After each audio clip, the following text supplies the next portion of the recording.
Hello everyone, easy physics by N K channel पर आप सभी का एक बार पुनः स्वागत है। आज की इस वीडियो में अपन 12th क्लास की फिजिक्स का एक बेहद महत्वपूर्ण प्रैक्टिकल अर्ध विक्षेप विधि के द्वारा गैल्वेनोमीटर का जो दक्षतांक है उसको ज्ञात करना सीखेंगे। तो सबसे पहले अपन गैल्वेनोमीटर का जो प्रैक्टिकल है उसको कॉपी में कैसे रिकॉर्ड करना है, कॉपी में कैसे लिखना है, उसका प्रोसेस अपन पढ़ेंगे और उसके बाद में अपन प्रैक्टिकल करके इसको देखने वाले हैं। चलिए पहले अपन इसकी थ्योरी देखते हैं। आज का जो अपना प्रयोग है उसका अपना उद्देश्य रहेगा कि अर्ध विक्षेप विधि से धारामापी का प्रतिरोध और दक्षतांक ज्ञात करना। सबसे पहले अपन पढ़ेंगे कि आपके पास एक धारामापी होगा, उसका प्रतिरोध ज्ञात करना है और उसका दक्षतांक ज्ञात करना है। ठीक है, दक्षतांक ज्ञात करना कौन सी विधि से? अर्ध विक्षेप विधि से। तो एग्जामिनर आपसे पूछ सकता है कि इसे अर्ध विक्षेप विधि क्यों कहते हैं, आपसे पूछ सकता है कि प्रतिरोध क्या होता है, आपसे पूछा जा सकता है कि दक्षतांक क्या होता है। तो ये जो प्रयोग होगा उस प्रयोग का सबसे पहले अपन परिपथ चित्र पढ़ेंगे और उसके बाद में अपन इसका सिद्धांत पढ़ेंगे।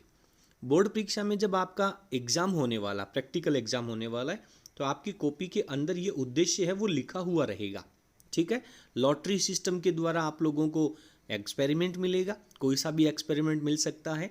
तो एक बैच में कम से कम अपन एक बच्चे के लिए अपन एक स्टूडेंट के लिए ये जो एक्सपेरिमेंट है वो अपन रखते हैं। इसका अपन सिद्धांत पढ़ेंगे। सिद्धांत यहाँ पे मैंने लिख रखा है। पहले मैं आप लोगों को इसका जो डायग्राम है वो बता देता हूँ। देखिए डायग्राम अपने को कैसे तैयार करना है। डायग्राम में यहाँ पे एक बैटरी जोड़ रखी है। ये बैटरी आपका जो टॉर्च वाला सेल होता है, शुष्क सेल जिसे अपन प्राइमरी सेल जिसे अपन कहते हैं, उस तरह के कोई दो बैटरी आप लगा सकते हैं। एक बैटरी का वोल्टेज जो विभवांतर होता है वो 1.5 वोल्ट होता है। तो यदि आप यहाँ पे श्रेणी क्रम में दो बैटरी लगा देंगे तो 3 वोल्ट का विभवांतर यहाँ पे अप्लाई हो जाएगा, वो सफिशिएंट रहेगा।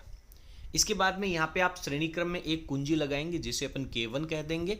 उसके बाद में इस कुंजी के आगे जब आप चलेंगे तो यहाँ पर आप लोग एक गैल्वेनोमीटर धारामापी जोड़ देंगे और उसके आगे एक हाई प्रतिरोध, उच्च प्रतिरोध बॉक्स, हाई रेजिस्टेंस बॉक्स जोड़ देंगे। तो इस तरीके से टोटल 4 इंस्ट्रूमेंट जो हैं वो आप लोगों को यहाँ पे अप्लाई करना है। ठीक है, कौन कौन से हो गए? चार ऑब्जेक्ट कौन कौन से हो गए सर? एक बैटरी हो गया, एक आपके पास कुंजी हो गया, एक गैल्वेनोमीटर हो गया और एक उच्च प्रतिरोध बॉक्स हो गया। चारों को श्रेणी क्रम में जोड़ करके एक राउंड कंप्लीट कर लेंगे। उसके बाद में अपन आगे चलेंगे तो इसके सर्किट में क्या करना है, वो जो आपका गैल्वेनोमीटर है उस गैल्वेनोमीटर के समांतर क्रम में आप एक सर्किट और जोड़ेंगे और उस सर्किट में 2 ही ऑब्जेक्ट लगाएंगे। एक आप कुंजी लगा देंगे जिसे अपन K2 नाम दे देंगे और एक प्रतिरोध बॉक्स दे देंगे।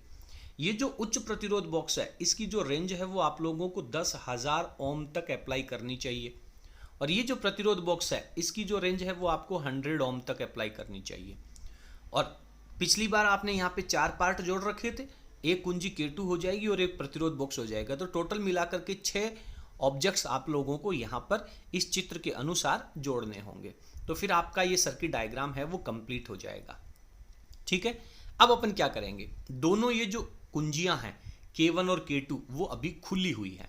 सबसे पहले आप कुंजी K1 अप्लाई करेंगे। कुंजी K1 अप्लाई करते ही बैटरी के पॉजिटिव टर्मिनल से करंट फ्लो होना शुरू होगा और वो करंट जो है वो आपके इस गैल्वेनोमीटर से उच्च प्रतिरोध बॉक्स से होकर के, क्योंकि आपने अभी प्रतिरोध उच्च प्रतिरोध बॉक्स में से 0 प्रतिरोध निकाल रखा है, 0 प्रतिरोध आपने परिपथ में जोड़ रखा है, तो इस गैल्वेनोमीटर में से सारी की सारा करंट है वो फ्लो होगा। अभी कुंजी K2 जो यहाँ पे है वो आपकी खुली हुई है, ओपन है।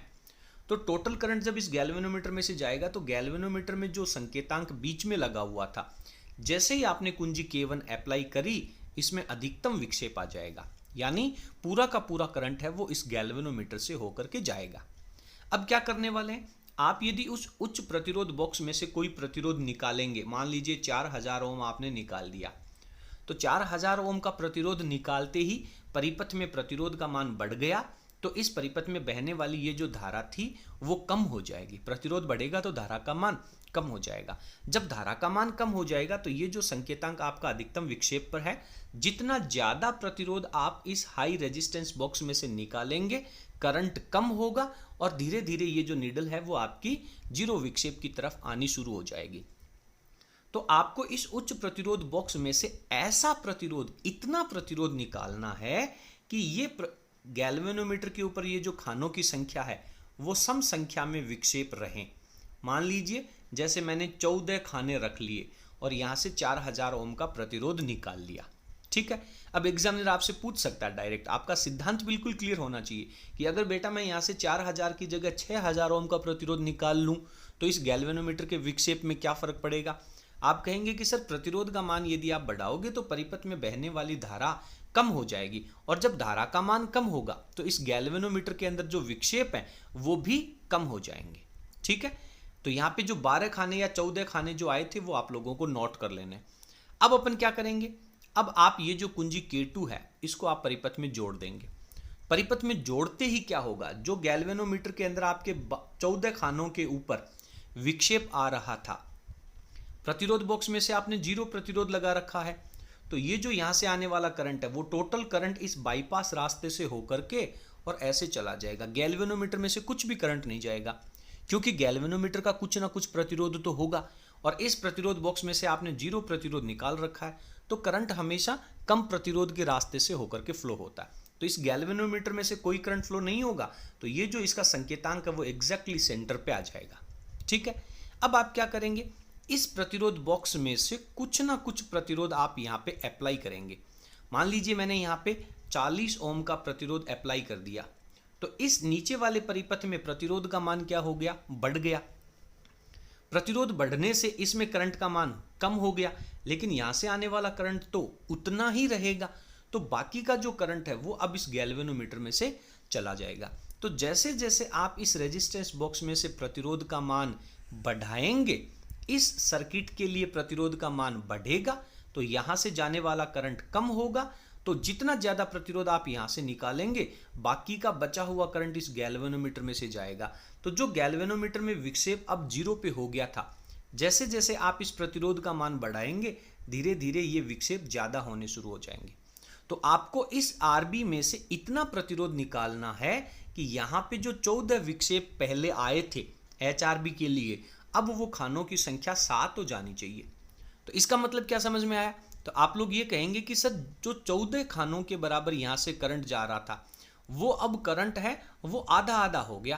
पहले 14 खानों से जो करंट जा रहा था, आधा करंट अब यहां से जा रहा है और आधा करंट यहां से जा रहा है। तो करंट आधा आधा जाने का मतलब क्या है, करंट का मान समान हो गया, और करंट का मान समान होने पर क्या होगा कि ये जो दोनों पॉइंट है, ये दोनों पॉइंट समांतर क्रम में जुड़े हुए हैं, तो इनके सिरों पर विभवांतर समान होगा। तो जब विभवांतर समान होगा V1 और V2, इसके लिए विभवांतर को मैं V1 कह देता हूं, यहां पे विभवांतर को V2 कह देता हूं, तो यहां पे क्या होगा V1 के लिए, इसके लिए करंट का मान I और इसका प्रतिरोध G कह देता हूं, और दूसरे में से करंट का मान तो सेम ही होगा ना, क्योंकि दोनों में बराबर बराबर करंट जा रहा है, तो इसके लिए करंट का मान अपन I कह देंगे, और इस प्रतिरोध बॉक्स में से कितना प्रतिरोध आपने निकाल रखा उसको R कह देंगे।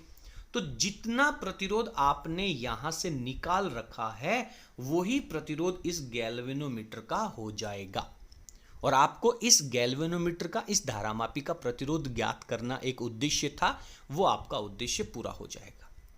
ठीक है, तो ये हो जाएगी आपकी एक रीडिंग। अभी अपन आगे एक्सपेरिमेंट में इसको प्रैक्टिकली करके भी देखेंगे। ठीक है, अब आप क्या करेंगे, अब ये जो कुंजी K2 है इसको आप अगेन ओपन कर देंगे, खोल देंगे। कुंजी K2 को आप खुला कर देंगे। खुला करते ही ये प्रतिरोध बॉक्स है वो सर्किट में से हट जाएगा। अब आप पुनः इस HRB में से, मान लीजिए पिछली बार 4000 ओम का प्रतिरोध लगाया था, अब आप यहाँ पे 5000 ओम का प्रतिरोध लगा दें, तो प्रतिरोध का मान बढ़ने से इस परिपथ में जाने वाला करंट कम हो जाएगा, और जो पिछली बार इस गैल्वेनोमीटर में 14 खाने आ रहे थे वो अब कम हो जाएंगे। कम होकर के वो 13 हो सकते हैं, 12, 11 कितने भी हो सकते हैं, बट डेफिनेटली कम होंगे। तो आपको इस HRB में से इतना प्रतिरोध निकालना है कि यहाँ पे अगेन खानों की संख्या सम हो जाए। तो मान लीजिए मैं यहाँ पे 10 खानों के बराबर विक्षेप ले लेता हूँ, फिर अगेन मैं कुंजी K2 को अप्लाई करूंगा। कुंजी K2 को अप्लाई करते ही HRB में जितना प्रतिरोध मैंने पिछली बार लगाया था वही प्रतिरोध अब भी लगा हुआ है। तो क्या होगा, जितना करंट यहां से जा रहा है उतना ही करंट यहां से जाएगा, क्योंकि अगर इसका प्रतिरोध और इसका प्रतिरोध बराबर है, दोनों में से करंट बराबर जा रहा है, तो इन दोनों के सिरों के ऊपर विभवांतर भी क्या आएगा, समान आएगा। ठीक है, तो इस तरीके से आप इस HRB में से अलग अलग प्रतिरोध लेंगे, यहाँ पे खानों की संख्या अलग अलग कैलकुलेट करेंगे, इस प्रतिरोध बॉक्स में से अलग अलग प्रतिरोध निकाल करके खानों की संख्या को आप आधा करते जाएंगे। तो ये आपकी प्रोसेस होनी है। तो यहाँ पर आप लोगों को केवल सर्किट डायग्राम सीखना था उम्मीद करता हूं कि ये सर्किट डायग्राम आप लोगों का समझ में आ गया होगा। अब अपन वापस इसके सिद्धांत पे चलते हैं। देखिए सिद्धांत क्या कह रहा है, क्या करना है। सबसे पहले यदि कुंजी K2 को खुला रखा गया है, जो दूसरे परिपथ में जुड़ा हुआ था, खुला रखा गया है, तो धारामापी के श्रेणी क्रम में जो प्रतिरोध लगाया हुआ है, श्रेणी क्रम का मतलब हाई रेजिस्टेंस RH, उसके लिए कुंजी K1 जो है उसको बंद होने पर धारामापी में X विक्षेप अंश हो जाते हैं, तथा धारामापी के समांतर क्रम में जो प्रयुक्त प्रतिरोध R है, प्रतिरोध बॉक्स वाला, छोटे वाला प्रतिरोध बॉक्स, जब आप कुंजी K2 को बंद करेंगे तो ये विक्षेप जो हैं वो आधे हो जाएंगे। जो जितने खानों की संख्या X आपने पिछली बार ले रखी थी, अब आधी रह जाएगी। इतना प्रतिरोध आपको रेजिस्टेंस बॉक्स में से निकाल लेना है, ठीक है। और उच्च प्रतिरोध बॉक्स आपके पास है ही सही। तो अभी अपन ने बात कही थी कि आधा आधा करंट होने का मतलब क्या है, धारामापी का जो प्रतिरोध है वो उस प्रतिरोध बॉक्स में से निकाले गए प्रतिरोध के बराबर हो जाएगा। और धारामापी के दक्षतांक का सूत्र क्या होता है, धारामापी के दक्षतांक का सूत्र होता है, दक्षतांक किसे कहते हैं बेटा, दक्षतांक कहते हैं एक खाने में विक्षेप आए इसके लिए कितना करंट चाहिए, एक विक्षेप के लिए जितना करंट आवश्यक होता है उसे अपन दक्षतांक कहते हैं। तो दक्षतांक का फॉर्मूला होता है 1/n, 1/n का मतलब खानों की संख्या। और करंट कितना जाएगा, करंट का फॉर्मूला होता है सर I बराबर V/R, ठीक है। V क्या है, बैटरी का विभवांतर जितना आपने लगाया है, और R क्या है, परिपथ का प्रतिरोध। तो परिपथ का प्रतिरोध कितना होगा, उच्च प्रतिरोध बॉक्स और गैल्वेनोमीटर दोनों श्रेणी क्रम में लगे हुए हैं, तो श्रेणी क्रम में लगे हुए हैं तो दोनों का टोटल प्रतिरोध तो R1 + R2 के फॉर्मूले से आएगा। तो टोटल विभवांतर जो बैटरी का विभवांतर आपके पास है, ठीक है, बैटरी के विभवांतर में जब आप टोटल प्रतिरोध का भाग लगा देंगे तो आपके पास करंट की वैल्यू आ जाएगी। और उस करंट की वैल्यू में यदि आप खानों की संख्या का भाग लगा देंगे, यहाँ पे आप लोगों को x की और x/2 की जगह n लिखना चाहिए, क्योंकि मैंने फॉर्मूले में यहाँ पे n लिखा है, ठीक है। तो एक खाने का विक्षेप प्राप्त करने के लिए जितना करंट आपको चाहिए वो अपन धारामापी का दक्षतांक कहलाता है। ये आप लोगों ने थ्योरी में पढ़ा है चैप्टर नंबर 6 में, ठीक है। अपने 12th क्लास की फिजिक्स का जो चैप्टर नंबर 6 है उसमें आप लोगों ने दक्षतांक के बारे में पढ़ा है। आई थिंक 7वें चैप्टर में भी हो सकता है धारामापी के बारे में, ठीक है। ये इसका सर्किट डायग्राम लिखना है। सर्किट डायग्राम लिखने के बाद सर्किट डायग्राम में क्या क्या चीज़ें आपने लगाई हैं उन सब का नाम भी लिखना। बैटरी है, उच्च प्रतिरोध बॉक्स है, प्रतिरोध बॉक्स है, धारामापी है, और K1 और K2 क्या है, कुंजियाँ लगी हुई हैं। ये सारी चीज़ें आप लोग यहाँ पे एक्सप्लेन करेंगे। इसके बाद में अपन चलते हैं प्रेक्षण सारणी में। प्रेक्षण सारणी में जाएंगे तो सबसे पहले आप लोगों को बैटरी का वोल्टेज लिखना होगा, ठीक है। धारामापी के एक तरफ टोटल भागों की संख्या कितनी है वो अपन लिख लेंगे। इसके बाद में आप लोगों को ये जो इंडेक्स नज़र आ रही है इस तरीके की आपको सारणी बनानी है। सारणी में सबसे पहले क्रम संख्या लिखेंगे, क्रम संख्या के नीचे आगे आगे वाले बॉक्स में आप लिखेंगे उच्च प्रतिरोध बॉक्स में से कितना प्रतिरोध निकाला था, ठीक है। उसके बाद में आप लोगों को यहाँ पे खानों की संख्या लिखनी है, ये n लिखना है, यहाँ पे n/2 नहीं होगा, n होगा। धारामापी में कितने विक्षेप आए, मान लीजिए 4500 ओम निकालने पर 28 खानों के बराबर आया, और 28 खानों का आधा करना है तो कितने हो जाएंगे, 14 खाने हो जाएंगे। और 14 खाने प्राप्त करने के लिए आपने धारामापी के जो समांतर क्रम में प्रतिरोध लगा रखा था वो कितना प्रतिरोध लगाया, 90 ओम का। तो जितना प्रतिरोध आपने रेजिस्टेंस बॉक्स में से निकाला वही धारामापी का प्रतिरोध हो जाएगा। और अभी ऊपर आपने धारामापी के दक्षतांक का जो फॉर्मूला लिखा था उस फॉर्मूले में जब आप वैल्यू लिखेंगे तो इस पहली रीडिंग के लिए धारामापी का दक्षतांक आ जाएगा। फिर दोबारा आप HRB में से प्रतिरोध निकालेंगे, भागों की संख्या लेंगे, आधे भाग करने हैं, कितना प्रतिरोध, ये प्रतिरोध सब में समान ही रहेगा, ठीक है, क्योंकि गैल्वेनोमीटर का प्रतिरोध तो सेम ही रहना है ना। और गैल्वेनोमीटर और प्रतिरोध बॉक्स जो है छोटे वाला वो समांतर क्रम में है, तो दोनों के सिरों पर विभवांतर भी समान आएगा। इस तरीके से अगेन आप इस फॉर्मूले में रख करके इसकी वैल्यूज का कैलकुलेशन कर लेंगे। तो टोटल आपको यहाँ पर कम से कम 6 रीडिंग लेनी है। ये जो खानों की संख्या है वो सम संख्या आनी चाहिए ताकि आप आगे आधे खानों की संख्या कर सको, आपको कोई दिक्कत ना आए। इसके बाद में आप लोगों को गणना करनी है, कैलकुलेशन करनी है। कैलकुलेशन में क्या करना है, धारामापी का प्रतिरोध कितना आया हर रीडिंग में, 90 ओम आया, तो इनका आप माध्य मान ले लेंगे। ठीक है, तो ये यहाँ पे आपके पास एम्पियर मात्रक गलत लिखा है। देखिए बेटा, इस तरीके की जो गलतियां हैं यदि आप अपनी नोटबुक में अपने प्रैक्टिकल की परीक्षा की कॉपी में लिखेंगे तो निश्चित रूप से आपके नंबर हैं वो काटे जाएंगे। ठीक है, ये गलतियां नहीं करनी है। यहाँ पे आपको मात्रक क्या लगाना है, 90 ओम लगाना है। इसके बाद में दक्षतांक का सूत्र आप लोगों ने लिखा था, वो सूत्र लेना है। और हर एक रीडिंग के लिए पहला प्रेक्षण जब आपने लिया तो आपने 28 खाने निकाले, बैटरी का वोल्टेज आपके पास है ही सही, HRB में से आपने 4500 ओम का प्रतिरोध निकाला, धारामापी का प्रतिरोध आपके पास 90 ओम आया था, तो आप रीडिंग निकालेंगे। और यहाँ पे इसकी जो मात्रक है, दक्षतांक का मात्रक है, वो होता है एम्पियर प्रति भाग या एम्पियर प्रति डिवीजन जिसे कहते हैं, क्योंकि आपने भागों की संख्या से इसे डिवाइड किया है। तो ये मात्रक का आपको विशेष ध्यान रखना है, एम्पियर प्रति भाग का मात्रक आपको लगाना है। इसी तरह से दूसरी रीडिंग लेनी है। दूसरी रीडिंग जब आप लेंगे वापस कैलकुलेशन करेंगे और एम्पियर प्रति भाग मात्रक लिखेंगे। इस कॉपी में ये सबसे बड़ी प्रॉब्लम है, ये गलत लिखा गया है यहाँ पे संकेत जो मात्रक है। इस तरीके से आप सभी के सभी जो रिजल्ट्स हैं सब के मात्रक लिखेंगे, सब की कैलकुलेशन कर लेंगे।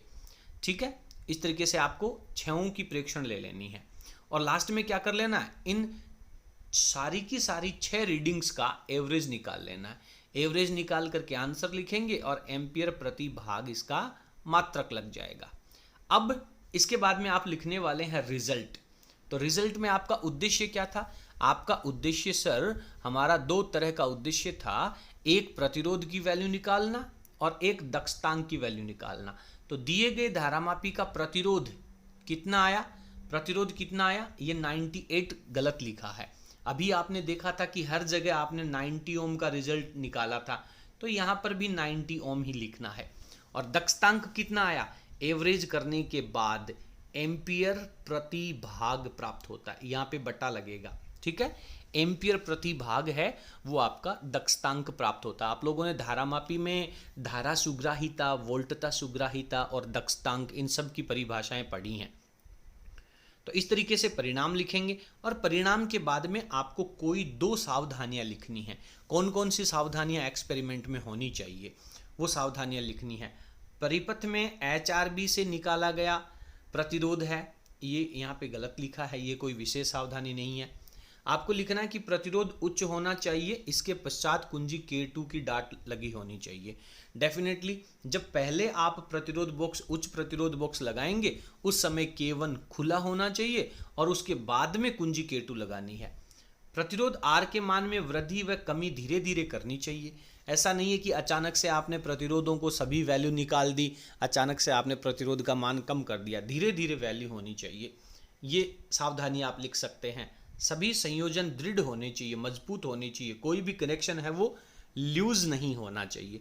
इस तरीके से कोई भी 2 सावधानियां आप लोगों को लिखनी चाहिए। ठीक है, तो इस तरीके से आप ये जो प्रैक्टिकल अभी आपने देखा है, इस तरीके से आप अपना रिकॉर्ड तैयार करेंगे। एग्जाम में भी इसी तरीके से लिखेंगे। जितनी भी बातें, चीज़ें आपकी बुक में, आपके आंसर में लिखी होंगी, उन्हीं में से एग्जामिनर है वो आपसे क्वेश्चन पूछने वाला है। चलिए अब अपन आगे चलते हैं और अपना प्रैक्टिकल है उसको अपन संपन्न करते हैं। जैसा कि आपने सर्किट डायग्राम के अंदर देखा था, यहाँ पे टोटल इसके अंदर 6 पार्ट होते हैं। ठीक है, 6 पार्ट में से पहले अपन एक राउंड सर्कल तैयार करते हैं। ये आपके पास एक बैटरी एलिमिनेटर है, इसकी जगह आप सूखा सेल जो होता है, टॉर्च वाला जो सेल होता है, वो भी आप यहाँ पे यूज कर सकते हो। इसके बाद में वो जो सेल होगा उसका जो पॉजिटिव टर्मिनल है उसको आप जोड़ते हुए उसका एक कनेक्शन है वो आप 1 वे कुंजी से करेंगे। 1 वे कुंजी है, इसको आपको निकाल करके रखनी है इस तरीके से। 1 वे कुंजी का जो दूसरा सिरा है उसको जोड़ते हुए अपन गैल्वेनोमीटर से जोड़ेंगे और गैल्वेनोमीटर का दूसरा सिरा है उसको अपन हाई रेजिस्टेंस बॉक्स से जोड़ेंगे, उच्च प्रतिरोध बॉक्स से जोड़ेंगे। और ये जो उच्च प्रतिरोध बॉक्स है इसकी जो वैल्यू है वो मैक्सिमम आपके पास 10,000 ओम तक होती है, इसलिए इसे हाई रेजिस्टेंस बॉक्स कहते हैं। ठीक है, इस रेजिस्टेंस बॉक्स का जो दूसरा सिरा है वो वापस अपन बैटरी से जोड़ देंगे। तो कुल मिलाकर के एक आपके पास बैटरी है एक वन वे कुंजी है, एक गैल्वेनोमीटर है और एक हाई रेजिस्टेंस बॉक्स है। ये चारों पार्ट मिलकर के एक सर्कल तैयार कर लेंगे, ठीक है। उसके बाद में ये जो आपका गैल्वेनोमीटर है, इस गैल्वेनोमीटर के एक टर्मिनल के ऊपर जो पहले से कुंजी जुड़ी हुई है, उसी सिरे के ऊपर आप एक छोटा प्रतिरोध बॉक्स जोड़ेंगे और ये जो प्रतिरोध बॉक्स है इसकी जो वैल्यू है वो मैक्सिमम आपके पास 100 ओम तक लेनी है, ठीक है। अच्छा, 100 ओम तक क्यों लेनी है? अब आप ये कह सकते हैं कि सर मान लीजिए अगर हमें 100 से ज़्यादा प्रतिरोध की ज़रूरत पड़ गई, तो आपने प्रतिरोध बॉक्स को यूज़ करना सीखा है। ये सारे के सारे प्रतिरोध हैं वो श्रेणी क्रम में लगे हुए हैं और श्रेणी क्रम में तुल्य प्रतिरोध R की वैल्यू R1 प्लस R2 होती है। तो अगर मान लीजिए मैंने ये दो कुंजियां यहाँ से निकाल दी, इसका मतलब ये 100 ओम का प्रतिरोध और ये 50 ओम का प्रतिरोध, ये दोनों सर्किट में जुड़ गए और ये दोनों श्रेणी क्रम में हैं, तो टोटल प्रतिरोध कितना हो गया? 150 ओम हो गया। तो एग्जामिनर आपसे ये पूछ सकता है कि इस प्रतिरोध बॉक्स के द्वारा आप कितना प्रतिरोध मैक्सिमम यूज कर सकते हैं। तो ऐसा नहीं है कि ये मैक्सिमम वैल्यू 100 देख ली और 100 बोल दिया। आप इन सभी की वैल्यूज को एक बार जोड़ लें, जोड़ने के लिए आपको प्रॉपर टाइम मिल जाएगा, कोई दिक्कत नहीं है। आप इनको जोड़ करके बताएंगे कि सर इतना प्रतिरोध है वो अपन यूज कर सकते हैं। इसके बाद में इस प्रतिरोध बॉक्स को आपको परिपथ में काम में लेना है या नहीं लेना है, उसका निर्धारण इस कुंजी के द्वारा हो जाएगा वन वे की, ठीक है। और इस कुंजी का जो दूसरा सिरा है वो आप गैल्वेनोमीटर में जोड़ देंगे। तो कुल मिलाकर के इस गैल्वेनोमीटर के समांतर क्रम में एक तो ये प्रतिरोध बॉक्स है और ये कुंजी, दोनों मिलकर के एक सर्किट तैयार करेंगे समांतर क्रम में। तो टोटल अपने पास कितने इक्विपमेंट हैं? 6 भाग हैं इसके, ये आपको याद रखना है, ठीक है। अब आपको सबसे पहले क्या करना है, एक तो आप इस प्रतिरोध की सारी कुंजियों को लगा दीजिए, एक ये जो हाई रेजिस्टेंस बॉक्स है इसकी सारी कुंजियां लगा दीजिए और उसके बाद में ये जो दोनों वन वे की हैं इन दोनों को आपको ओपन रखना है। इनके जो स्विच है वो आप इनके पास में रख लें, आपको पता चलेगा कि ये खुली हुई है, ठीक है। अब अपन इसकी प्रोसेस पढ़ते हैं पहले, उसके बाद में अपन टेबल में चलेंगे। प्रोसेस में क्या रहेगा, सबसे पहले अपन स्विच ऑन करेंगे बैटरी का।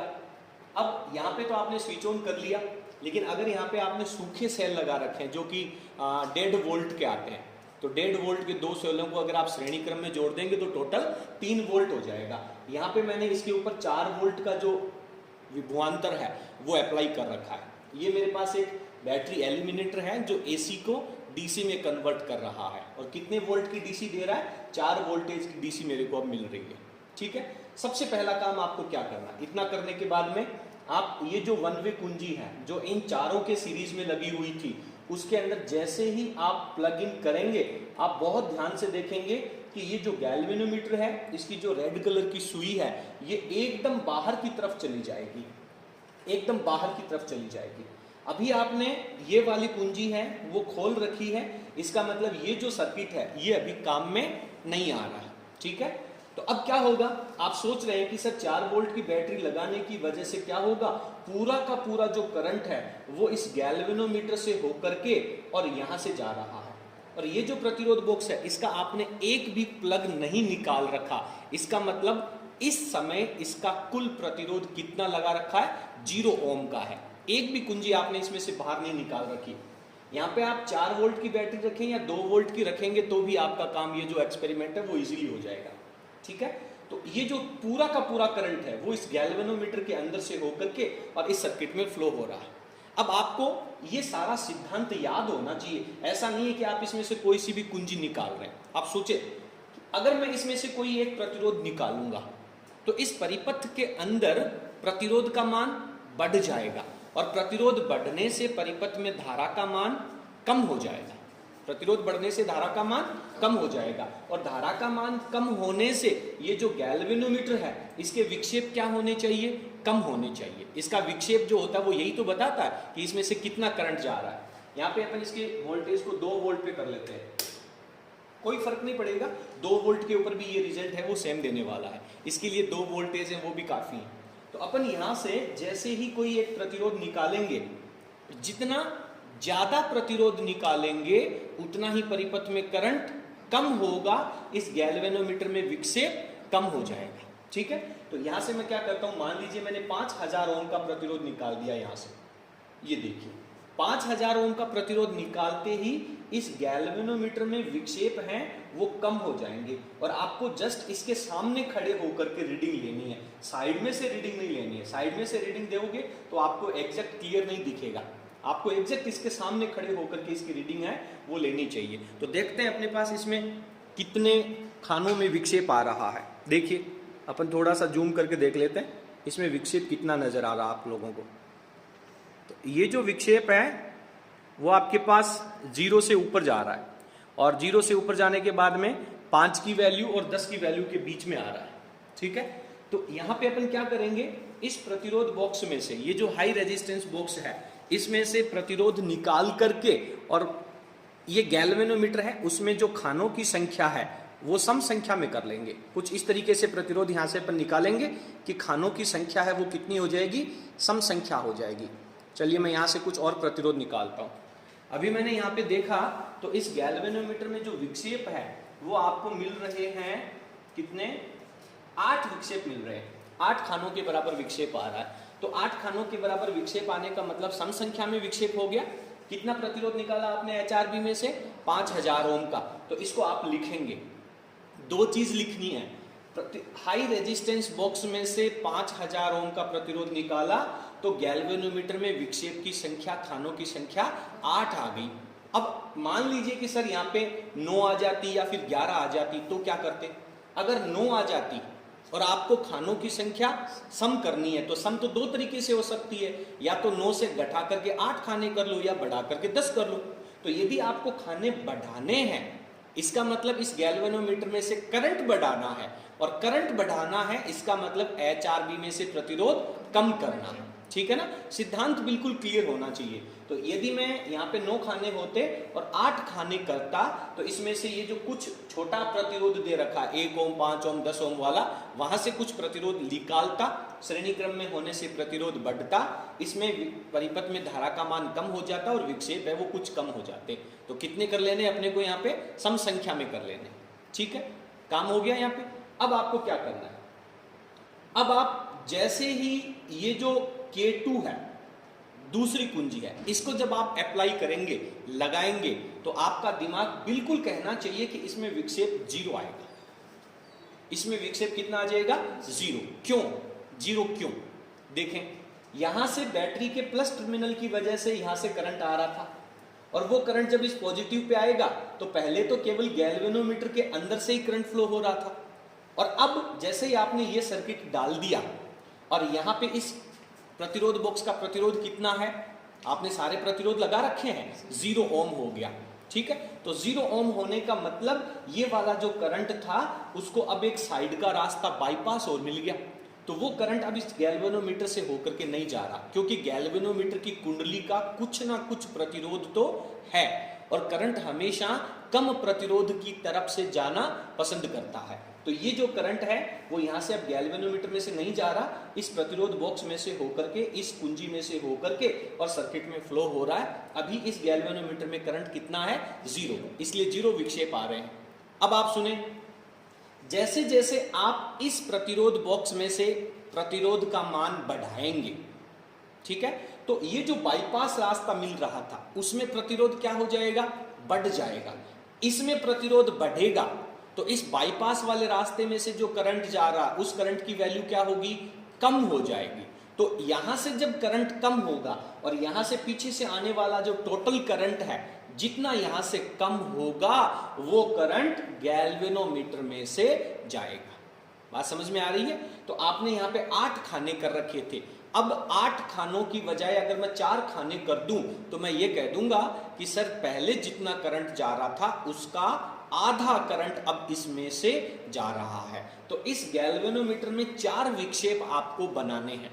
तो 4 विक्षेप बनाने के लिए कुछ करंट यहां से जाना चाहिए, गैल्वेनोमीटर में से करंट ले जाना है, तो ये जो बाईपास का रास्ता था यहां से करंट कम करना पड़ेगा, और करंट कम करने के लिए इसमें प्रतिरोध लगाना पड़ेगा।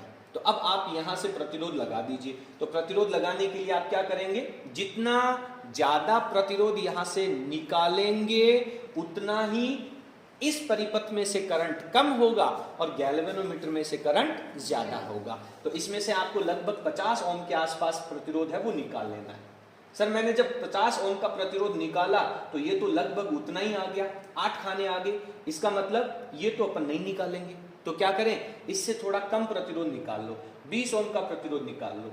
20 ओम का प्रतिरोध निकाला तो मेरे पास 2 खाने आए, चलो 40 ओम का प्रतिरोध निकाल लो। 40 ओम का प्रतिरोध निकाला तो मेरे पास एग्जैक्टली कितने खाने आ गए, 4 खाने आ गए। ठीक है, आपको यहां से प्रतिरोध निकालना है, अगर 4 खाने नहीं आ रहे हैं तो और निकाल लो, आप यहां से 5 ओम का निकाल लो, कुछ भी करके आपको इस छोटे प्रतिरोध बॉक्स में से इतना प्रतिरोध निकालना है कि इस गैल्वेनोमीटर में खानों की संख्या, जो विक्षेप की संख्या है, वो आधी रह जाए पहले की अपेक्षा। पहले 8 थी तो अब कितनी रह जाए, 4 रह जाए। तो मान लीजिए कि यहां से एग्जैक्टली वैल्यू आपको निकालनी है, तो मैं निकाल लेता हूं सर यहां से 50 ओम। 50 ओम तो ज्यादा हो गया, तो कितना निकाल ले, 50 से कुछ कम होगा। मैंने 20-20 ओम की 2 कुंजियां निकाल ली, यानी 40 ओम तो हो गया।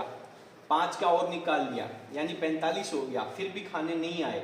अब मैं और निकाल लेता हूँ, 2 और निकाल लिया तो 47 हो गया, फिर भी 4 खाने नहीं आए, और यहाँ से मैं 2 और निकाल लेता हूँ, तो अब एग्जैक्टली इसके अंदर खानों की संख्या है वो 4 हो जाएगी। कैसे भी करके आपको यहाँ से प्रतिरोध निकाल करके गैल्वेनोमीटर में विक्षेप की संख्या है वो कितनी कर लेनी है, आधी कर लेनी है। तो मान लीजिए मैंने यहाँ पे 45 ओम का प्रतिरोध निकाला और इसमें विक्षेप की संख्या है वो 4 हो गई।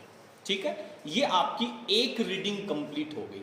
आपने कितनी रीडिंग ली, HRV में से कितना प्रतिरोध निकाला, गैल्वेनोमीटर में टोटल विक्षेप कितना आया, फिर आपने जब RB में से प्रतिरोध कितना निकाला और इसमें खानों की संख्या आधी रह गई, एक रीडिंग होगी।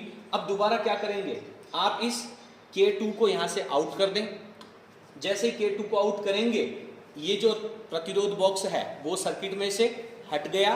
अब पूरा का पूरा कॉम्बिनेशन पहले का हो गया, यहां से 5000 ओम निकाल रखा है, तो अगेन इसमें खानों की संख्या 8 हो जाएगी। अब अपने को रीडिंग चेंज करनी है, तो रीडिंग चेंज करने के लिए क्या करेंगे, HRB में से कुछ और प्रतिरोध निकालेंगे या फिर कुछ कम प्रतिरोध निकालेंगे।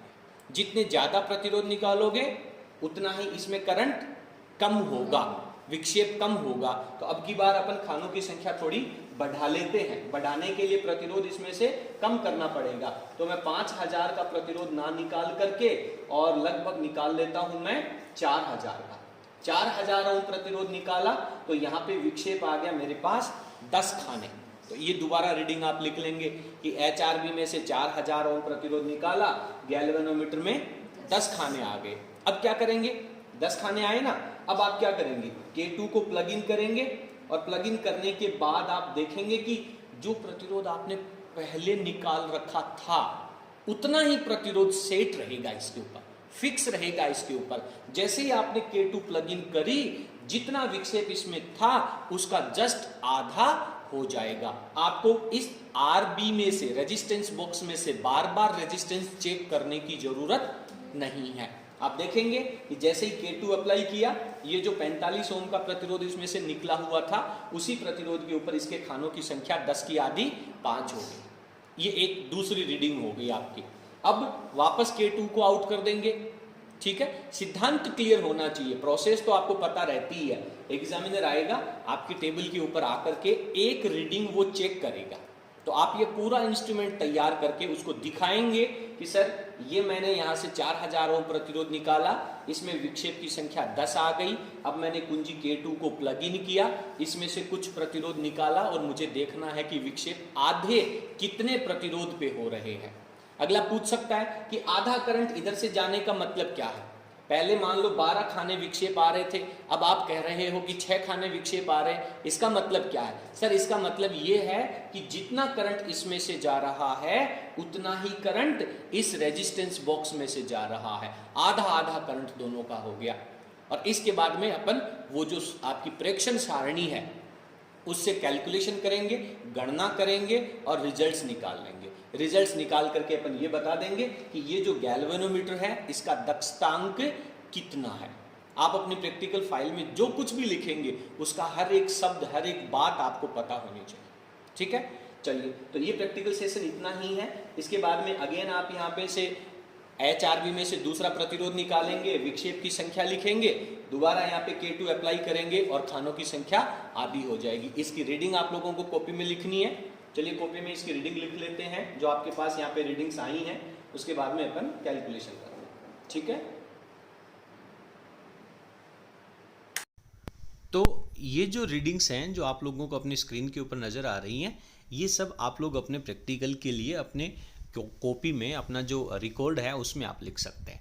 ये बिल्कुल एग्जैक्टली मैंने अपनी लेबोरेटरी के अंदर जो रिजल्ट लिए हैं वही रिजल्ट आप लोगों को यहाँ पे नज़र आ रहे हैं, ठीक है।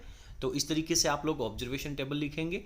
आप वीडियो की स्क्रीन को बीच में पॉज करके और इनकी जो डाटा है, ये जो कैलकुलेशन है वो आप लिख सकते हैं, ठीक है। और जो गलतियां यहाँ पे हुई हैं इस कॉपी में लिखते समय वो मैंने आप लोगों को बता दी हैं। वो गलतियां आप लोगों को फॉलो नहीं करनी है, इनमें विशेष ध्यान रखना है। यहाँ पर अपने सभी गैल्वेनोमीटर का जो रेजिस्टेंस आपके पास हर एक सिचुएशन में आया वो 90 ओम है, तो रिजल्ट में भी आपको 90 ओम ही लिखना चाहिए। इन सब का जब आप लोगों ने वैल्यूज़ लिए और उनका जो एवरेज वैल्यू आया है, ये जो एवरेज मान आया वो एवरेज मान ही आप लोगों को रीडिंग में लिखना चाहिए। जैसा कि यहाँ पे इस बच्चे ने अपनी कॉपी में जो गलती करी है वो मैंने आपको बता दी है। ये मात्रक वगैरह है, ये एम्पियर प्रति भाग आएगा। अब अपन चर्चा करते हैं कि एग्जामिनर है वो आपसे किस तरह के प्रश्न यहाँ पे पूछ सकता है। तो जैसा कि मैंने आपको बताया था कि इसे अर्ध विक्षेप विधि क्यों कहते हैं, तो आप लोगों ने पढ़ लिया है कि इसके अंदर पहले जितने भागों की संख्या होती है, बाद में उनकी जो भागों की संख्या है उसको आधा कर दिया जाता है, n/2 कर दिया जाता है, इसलिए इसे अर्ध विक्षेप विधि कहते हैं। दक्षतांक जो होता है, दक्षतांक का मात्रक क्या होता है, तो आप लोगों को लिखना होता है एम्पियर प्रति भाग होता है। आपसे पूछा जा सकता है कि गैल्वेनोमीटर के ऊपर ये जो संकेतांक लगा होता है, ये गैल्वेनोमीटर के ऊपर संकेतांक है, ये कौन से धातु का होता है, तो आप लोगों को बोलना है ये एल्यूमिनियम का होता है। क्योंकि यदि आप यहाँ पे लोहे के पदार्थ का प्रयोग करेंगे तो चुंबकीय क्षेत्र में वो चुंबकित हो जाएगा और उसमें विक्षेप है वो वास्तविक रीडिंग नहीं दे पाएंगे। दूसरा आपसे पूछा जा सकता है कि इसके ऊपर ये जो संकेतांक होता है इसके ऊपर रेड कलर क्यों किया जाता है, तो आपको कहना चाहिए कि सर रेड कलर जो होता है उसकी जो दृश्यता होती है, विजिबिलिटी होती है, वो अच्छी होती है, ताकि आपको अच्छे से आप उसमें रीडिंग लिख सकें, ठीक है। तो इस तरीके की परिभाषाएं आप लोगों से बेसिकली पूछी जा सकती है। यदि आप अपने एक्सपेरिमेंट से जुड़ी हुई बातों के आंसर नहीं देते हैं तो फिर एग्जामिनर आपसे आपकी जो थ्योरी की बुक है उसमें से किसी भी प्रश्न को आपसे पूछ सकता है। तो इस तरीके से आप लोगों को बहुत अच्छे तरीके से इस प्रैक्टिकल को तैयार करना चाहिए। उम्मीद करता हूं कि आज का जो सेशन है वो आप लोगों के लिए काफ़ी फायदेमंद रहेगा। यदि आप इस प्रैक्टिकल का बोर्ड एग्जाम में आपको अलॉट हो जाता है तो निस्संदेह आप सभी प्रश्नों के सही उत्तर दे पाएंगे। चलिए आज की क्लास में इतना ही। बहुत बहुत धन्यवाद, थैंक यू। आपसे अनुरोध है कि यदि आपको वीडियो पसंद आया हो तो प्लीज़ आप वीडियो को लाइक ज़रूर करें और इसे अपने सभी फ्रेंड्स के साथ शेयर करना ना भूलें। बहुत बहुत धन्यवाद।